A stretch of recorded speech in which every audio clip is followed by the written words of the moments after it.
Hello प्यारे बच्चों, कैसे हो आप लोग। आप सबके भारी डिमांड के बाद आज हम लेकर आए हैं क्लास 12 हिस्ट्री के कुछ ऐसे सब्जेक्टिव क्वेश्चन जो कि अगर आप देख लेते हैं तो मैं 100% की गारंटी देता हूं कि 28 फरवरी के एग्ज़ाम में आपका एक भी सब्जेक्टिव क्वेश्चन नहीं छूटेगा। बस शर्त यह है कि हम जितना भी वीडियो डाल रहे हैं सारा वीडियो को देखिएगा।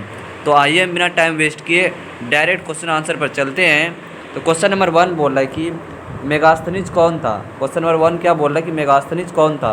तो आइए इसका आंसर देखते हैं। मेगास्थनीज यूनानी राजदूत था। कौन था? मेगास्थनीज एक यूनानी राजदूत था और चंद्रगुप्त मौर्य के दरबार में आया था। कहाँ पे आया था? चंद्रगुप्त मौर्य के दरबार में आया था। उसने अपनी यात्रा का विवरण अपने ग्रंथ इंडिका में दिया है। अच्छा, तो मेगास्थनीज के द्वारा लिखा गया पुस्तक कौन सा है? ये इंडिका है। क्या है? इंडिका। तो इसने क्या दिया है? इंडिका में दिया है। इस ग्रंथ में चंद्रगुप्त मौर्य और उसकी समकालीन शासन व्यवस्था के विषय में जानकारी मिलती है। तो ये था मेगास्थनीज कौन था, इसका सटीक सा आंसर ये। इसको आप देख लीजिए बढ़िया से। क्वेश्चन नंबर 2 देखिए क्या बोल रहा है। क्वेश्चन नंबर 2 बोल रहा है कि इतिहास के लेखन में अभिलेख का क्या महत्व है। तो इतिहास के लेखन में अभिलेख का क्या महत्व है, तो आइए इसका आंसर देखते हैं। इतिहास के लेखन में अभिलेख का महत्वपूर्ण योगदान है। क्या है? महत्वपूर्ण योगदान है। प्राचीन काल में राजाओं के समय में जो घटनाएं घटती थी तो राजाओं ने अपनी अभिलेख में लिखा देता था। अभिलेख लिखने की शुरुआत अशोक ने की थी। किसने की थी? अशोक ने की थी। ये क्वेश्चन पूछ सकता है कि अभिलेख लिखने की शुरुआत किसने की थी। तो ये किसने की थी? तो ये अशोक ने की थी। आइए देखिए आगे क्या बोल रहा है की थी। जब हम अभिलेख का अध्ययन करते हैं तो हमें प्राचीन काल में इतिहास के बारे में पता चलता है। इस प्रकार हम कह सकते हैं कि इतिहास के लेखन में अभिलेख का महत्वपूर्ण योगदान है। क्या है? बहुत ही महत्वपूर्ण योगदान है।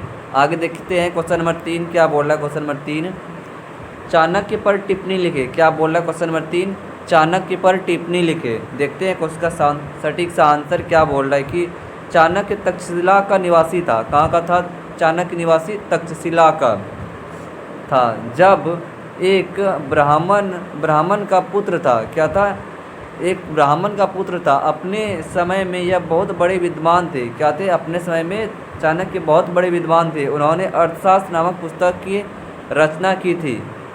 किसकी रचना की थी? अर्थशास्त्र नामक पुस्तक की, जिसमें हमें चंद्रगुप्त मौर्य के इतिहास के बारे में पता चलता है। इन्होंने चंद्रगुप्त मौर्य की सहायता की थी। किसने की थी? चाणक्य ने की थी।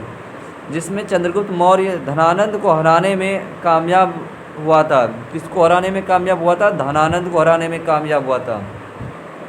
तो ये था क्वेश्चन नंबर 3 का आंसर। क्वेश्चन नंबर 4 देखिए क्या बोल रहा है। क्वेश्चन नंबर 4 बोल रहा है कि चारों वर्णों के लिए आदर्श जीविका से जुड़े नियमों का उल्लेख कीजिए। क्या बोल रहा है कि चारों वर्णों के लिए आदर्श जीविका से जुड़े नियमों का उल्लेख कीजिए। तो आइए इसका आंसर देखते हैं। चारों वर्णों के लिए आदर्श जीविका निम्न है। क्या है? निम्न है। तो फर्स्ट नंबर देखते हैं क्या है? ब्राह्मण। चारों वर्णों में ब्राह्मण को प्रथम अवस्था प्राप्त था। क्या था?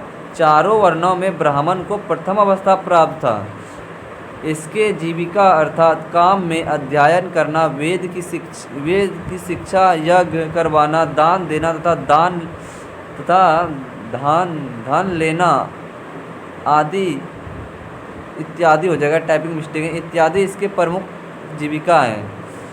आगे देखते हैं क्षत्रिय। क्षत्रिय का क्या काम है? तो क्षत्रिय का काम था युद्ध कराना, लोगों को सुरक्षा प्रदान करना और फैसला करना। आगे देखिए वैश्य का क्या काम था? वैश्य का देख लेते हैं। इस वर्ण के लोगों का काम कृषि था। क्या था? कृषि था। इस वर्ण के लोगों का काम कृषि था। साथ साथ यह लोग गौपालन, पशुपालन, व्यापार करते थे। आगे देखते हैं क्या बोल रहा है। आगे बोल रहा है कि 4 नंबर शूद्र का क्या काम था? इनका काम था कि तीनों वर्णों की सेवा करना। क्या था? तीनों वर्णों की सेवा करना। आगे देखिए क्वेश्चन नंबर 5 क्या बोल रहा है। क्वेश्चन नंबर 5 बोल रहा है कि त्रिपिटक का महत्व दिया। त्रिपिटक का महत्व क्या है? टाइपिंग मिस्टेक क्या हो जाएगा। तो देखते हैं फर्स्ट नंबर त्रिपिटक का महत्व क्या है कि विनय पिटक में बौद्ध संघ, बौद्ध मठों में रहने वाले लोगों के लिए नियमों का संग्रह था। क्या था, बौद्ध मठों में रहने वाले लोगों का संग्रह था। विनय पिटक में, सूत पिटक में क्या था, इसमें बुद्ध की शिक्षाएं सिद्धांत सिद्धांत था। क्या था, बुद्ध की शिक्षाएं का सिद्धांत था। अभिधम्म पिटक में क्या था, इसमें बुद्ध धर्म सिद्धांत की दार्शनिक व्याख्या की गई है। इसकी इसमें बुद्ध धर्म की सिद्धांत दार्शनिक व्याख्या की गई है। क्वेश्चन नंबर 6 देखिए क्या बोल रहा है। क्वेश्चन नंबर 6, सांची कहाँ स्थित है। सांची मध्य प्रदेश भोपाल के रायसेन जिला मुख्यालय से 25 किलोमीटर की दूरी पर स्थित है। कहाँ पर है, मध्य प्रदेश भोपाल के रायसेन जिला मुख्यालय से 25 किलोमीटर की दूरी पर स्थित है। देखिए यह विदिशा से उत्तर पूर्व दिशा की तरफ से 5 मील यानी 25 किलोमीटर दूर स्थित सांची बौद्ध धर्म और कला के रूप में काफ़ी प्रसिद्ध है। क्या है, काफ़ी प्रसिद्ध है। आगे देखिए क्या बोल रहे हैं कि यह प्राचीन अवशोषण भरमार है। यहाँ प्राचीन अवशोषण भरमार है जिसमें बौद्ध कालीन तोरण द्वार और पत्थर की मूर्तियाँ मिलती हैं। क्वेश्चन नंबर 7 देखिए क्या बोल रहा है। क्वेश्चन नंबर 7, 4 बौद्ध धर्म स्थान कहाँ कहाँ हैं। तो देखिए 4 बौद्ध स्थान कहाँ कहाँ हैं।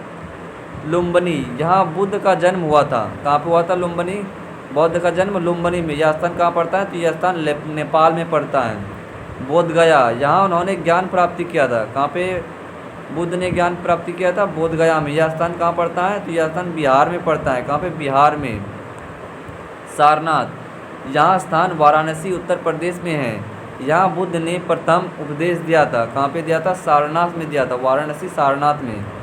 आगे देखिए क्या बोल रहा है कि कुशीनगर, यहाँ यह स्थान, इस टाइपिंग मिस्टेक है, यह स्थान देवरिया उत्तर प्रदेश में है जहाँ पर बुद्ध ने परिनिर्वाण प्राप्त किया था। क्या किया था, परिनिर्वाण प्राप्त किया था। तो क्वेश्चन नंबर 8 देखिए क्या बोल रहा है। क्वेश्चन नंबर 8, किताब उल हिंद क्या है।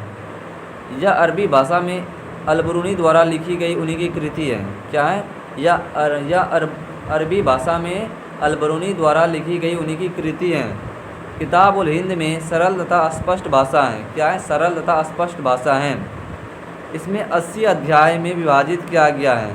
इसको, किताब उल हिंद को 80 अध्याय में विभाजित किया गया है और प्रत्येक अध्याय में किसी विशेष दार्शनिक, धर्म, त्यौहार आदि इत्यादि के बारे में विस्तृत विश्लेषण मिलता है। इसमें विस्तृत विश्लेषण मिलता है किताब उल हिंद में।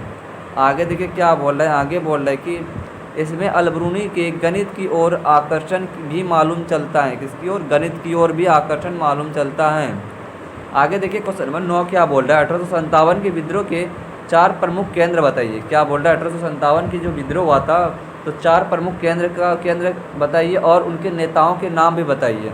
तो देखते हैं 4 प्रमुख केंद्र क्या क्या हो जाएगा। पहला दिल्ली हो जाएगा, झांसी हो जाएगा, जगदीशपुर हो जाएगा, लखनऊ। तो वहाँ के नेताओं का नाम क्या था, झांसी का नेता कौन था, बहादुर शाह था। झांसी, दिल्ली का बहादुर शाह था, झांसी का रानी लक्ष्मीबाई था, जगदीशपुर का वीर कुंवर सिंह था और लखनऊ से कौन कर रहे थे, बेगम हजरत महल कर रहे थे। कौन, बेगम हजरत महल। क्वेश्चन नंबर 10 देखिए क्या बोल रहा है कि अलबरूनी का परिचय दें। क्या बोल रहा है, ये क्वेश्चन मोस्ट VVI है। ये क्वेश्चन आएगा तो एग्ज़ाम में आएगा, लिख के ले लीजिए। अलबरूनी का परिचय दीजिए। तो देते इसका परिचय। इसका जन्म उज्बेकिस्तान में हुआ था। कहाँ पे हुआ था, उज्बेकिस्तान में, ख्वारिज़म, उज्बेकिस्तान के ख्वारिज़म में सन 973 में हुआ था। कब, 973 में हुआ था। उज्बेकिस्तान के ख्वारिज़म में हुआ था। आगे देखिए, ख्वारिज़म शिक्षा का पूर्ण केंद्र था जहाँ से अलबरूनी शिक्षा प्राप्त किया वह अपने समय में विद्वान माने जाते थे। आगे देखिए क्या बोल रहे हैं कि अलबरूनी यूनानी भाषा छोड़कर सीरियाई, संस्कृत तथा और भी अनेक भाषा का जानकार था। तो ये था टॉप 10 सब्जेक्टिव क्वेश्चन। अब आगे देख लेते हैं कुछ MCQ क्वेश्चन है जो कि मोस्ट VVI MCQ क्वेश्चन है। इसको ज़रूर देखिएगा। तो आइए इसको देख लेते हैं। क्वेश्चन नंबर 11 बोल रहा है कि हड़प्पा सभ्यता का सबसे बड़ा नगर कौन था। तो हड़प्पा सभ्यता का सबसे बड़ा नगर मोहनजोदड़ो था। ये भी question most VVI important question, लिख के ले लीजिए, ये सब क्वेश्चन जरूर पूछेगा। आगे देखिए क्वेश्चन नंबर 12 क्या बोल रहे हैं कि मोहनजोदड़ो का खोज किसने किया था। तो मोहनजोदड़ो का खोज RD बनर्जी ने किया था। किसने, RD बनर्जी ने, जिसको हम रखलदास बनर्जी भी कहते हैं। कब किया था इसने, तो 1922 में किया था। कब, 1922 में किया था। ये भी क्वेश्चन मोस्ट VVI है। इसको भी आप लिख के ले लीजिए, जितना बोल रहे हैं सारे क्वेश्चन आपके एग्जाम में टपकेगा। आगे देखिए क्वेश्चन नंबर 13 क्या बोल रहे हैं कि कालीबंगा कहाँ स्थित है। कालीबंगा कहाँ स्थित है, ये राजस्थान में स्थित है। कहाँ पे, राजस्थान में कालीबंगा स्थित है।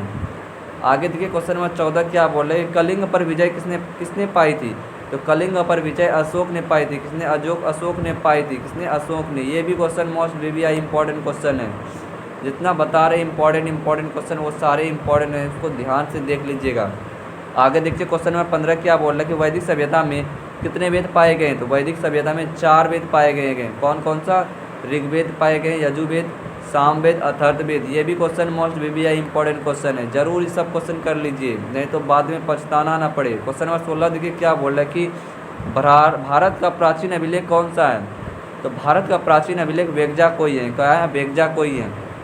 क्वेश्चन नंबर 18 देखिए क्या बोल रहे हैं कि अर्थशास्त्र में कितने प्रकार के विभाग का उल्लेख मिला है। तो अर्थशास्त्र में 8 प्रकार के विभाग का उल्लेख मिला है। कितना, 8 प्रकार के विभाग का उल्लेख मिला है। ये भी क्वेश्चन इंपॉर्टेंट है।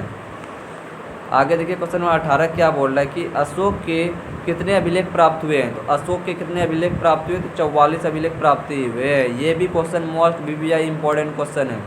क्वेश्चन नंबर 19 देखिए क्या बोले, कलिंग की लड़ाई कब हुई थी। तो कलिंग की लड़ाई 261 ईसा पूर्व में हुई थी। कब, 261 ईसा पूर्व में हुई थी।